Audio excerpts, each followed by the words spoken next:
Assalamualaikum, ketemu lagi dengan channel Kak Wit. Kali ini Kak Wit akan membagi resep cara membuat mango sticky rice. Bahan-bahannya yaitu ada ketan, saya di sini akan masak 500 gram ya. Kemudian air 600 ml, santan kurang lebih 130 ml, kemudian setengah sendok makan garam. Untuk saus santannya yaitu memakai 500 ml air, 6 sendok makan gula, setengah sendok makan garam, 2 sendok makan maizena, dan 130 ml air dan 260 ml santan.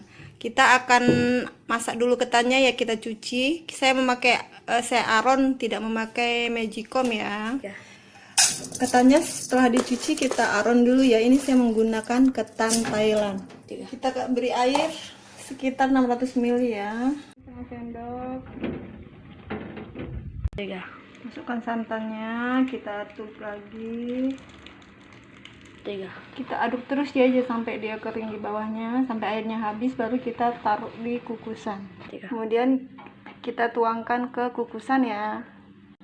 Sambil kita menunggu ketan masak, kita siapkan saus santannya ya, menggunakan air 500, gula, santan, garam, dan tepung maizena.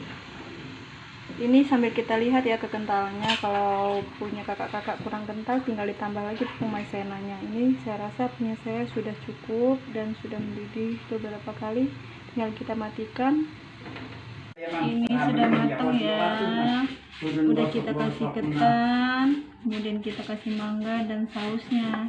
Nanti di atasnya kita taburi dengan keju. Topping terakhir kita parutkan keju ya. Dan ini hasilnya. Ini tidak memakai keju ya, karena